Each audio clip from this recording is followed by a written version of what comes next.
Pemirsa masih di IDX Session Closing dan selanjutnya kami akan mengajak Anda untuk menyimak topik pilihan yang berhasil dihimpun oleh tim redaksi kami.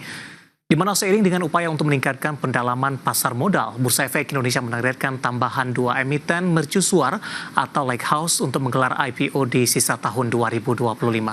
Adapun hingga Mei 2025 baru 3 emiten yang berhasil memenuhi kriteria IPO Lighthouse, yaitu PT Raharja Energi Ciput Tbk atau Ratu, PT Bangun Kosambi Sukses Tbk atau CBDK, dan PT UPI Indojelikum Tbk atau UPI. Bursa Efek Indonesia menargetkan tambahan 2 emiten mercusuar atau Lighthouse yang mencatatkan penawaran saham perdana atau menggelar IPO pada tahun ini.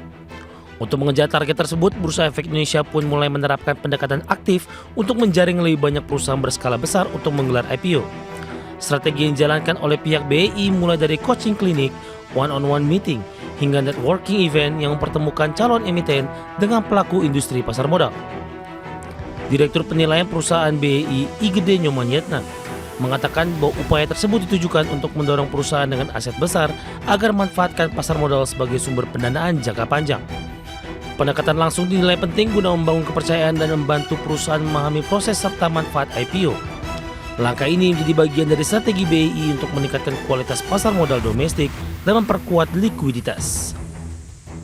Bursa menyebut emiten berskala besar memiliki potensi memberikan kontribusi lebih besar terhadap kedalaman pasar dan menarik minat investor institusi, baik domestik maupun asing.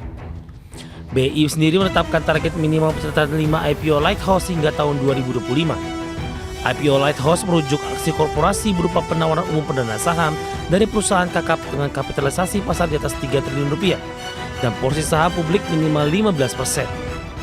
Adapun hingga Mei 2025, baru 3 emiten yang berhasil memenuhi kriteria tersebut, yakni PT Raharja Energi Ciput Tbk dengan kode saham RATU, kemudian PT Bangun Kosambi Sukses Tbk atau CBDK, dan UPI Indojelikum Tbk atau YUPI. Sementara itu secara keseluruhan hingga 16 Mei 2025 telah tercatat 14 perusahaan yang melantai di bursa dengan dana yang dihimpun mencapai 7,01 triliun rupiah. Dengan masih adanya 2 slot tersisa, pendekatan aktif BEI menjadi krusial untuk mendorong perusahaan-perusahaan besar segera masuk pipeline IPO. Selain strategi jemput bola, BEI juga tengah menyusun strategi menyeluruh dengan melibatkan berbagai pemangku kepentingan, termasuk grup usaha besar, calon emiten potensial, investor, serta lembaga pemerintah. Tujuannya adalah memahami kendala IPO skala besar sekaligus merumuskan perbaikan kebijakan dan sarana pendukungnya. Dari berbagai sumber untuk IDX Channel.